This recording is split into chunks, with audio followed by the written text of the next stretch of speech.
Probably the worst problem the loser version of me used to have was terrible health. My health was probably worse than my old haircut, if that's even possible. But it only took me a little bit more than a year to go from that to where I am now, healthy and happy.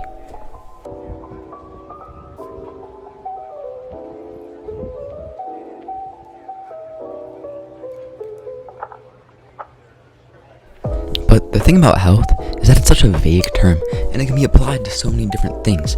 Like, and for example, food. People are like, oh, vegan's healthy, non-GMO's healthy. Or like, this fucking food where like the label is covered in sayings, like that's healthy. But health, to me, is really just natural. Like, if it's healthy, it's also natural. So we can put this into the context of food again. What's the most healthy food? Well, it's also the most natural food. What did your natural caveman ancestors eat?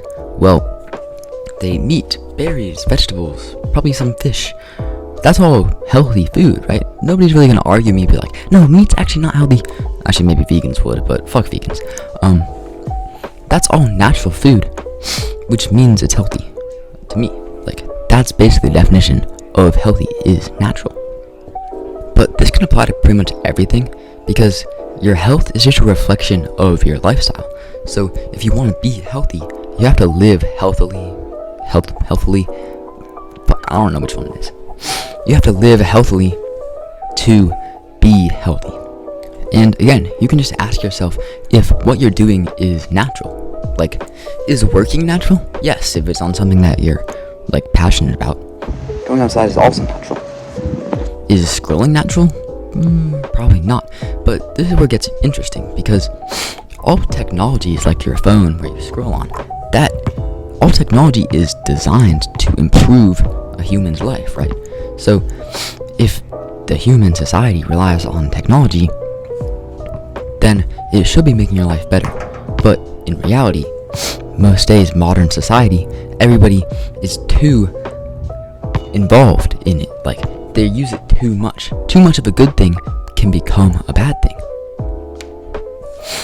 So you have to ask yourself, what's the actual intention of, like, insert random technology that is hurting your life? I don't know, maybe it's your phone. That's probably the most obvious answer. So ask yourself that question. What technology is hurting your life? And then what is its actual purpose? What was it made for? Like, do it, bitch. Like, actually ask it. Like, just think about it for a bit. If it's your phone, then it was probably, like, designed for communication and stuff. If you passed 5th grade English, which I kind of assume you do, then you can write an argumentative essay, or you can write an argument about either side of a topic. So you can find something good about your phone, which is like communication and connection, and like how easy it makes things, because you can just like whip out your calculator on your phone. Okay, now you have the benefits, that's great. But you have to go deeper. And trust me, you don't need like a PhD in psychology for this or whatever. But when do those good things start to become bad things? When do you get like diminishing returns on that good thing? Well, to me, with your phone, it's probably like anything over 30 minutes on social media is like too much connection. And then, like, also if it's like dragging you in, if it's demanding more time from you, if you do 10 minutes and then it's like just using it again and like it wants you to do 20, like that's when it becomes bad, right? So that's the line between natural and unnatural. That's the line between healthy and unhealthy, is when it starts to negatively impact your life rather than positively impact it, which is its actual purpose, right? The glow ray of sun just went away. But people are always like, but Channing, what about that thing? What about this thing? What about that thing? Is that natural or not? Well, you can go through the question process again and be like, ask yourself the questions, or you can skip some time and use that big brain of yours and think, is it natural or not?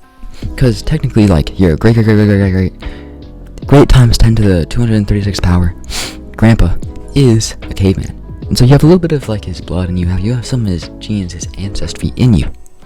My Irish people gave me this red hair, right? So you have some of their genes in you.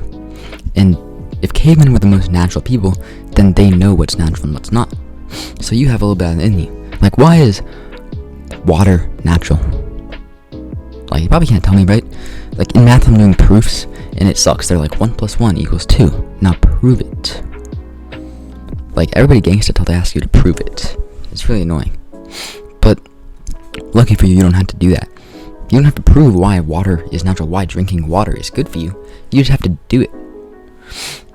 You just have to take the things that are natural and do more of them. So ask yourself, is what you do on a daily basis natural or not? It's kind of like looking at someone's physique. It's pretty easy to tell if this guy's natural or not. Or is this guy natural or not? Obviously, that's me, so it's natty. But that's what you have to do with the tasks you do on a daily basis. And then keep the ones that are and get rid of the ones that aren't.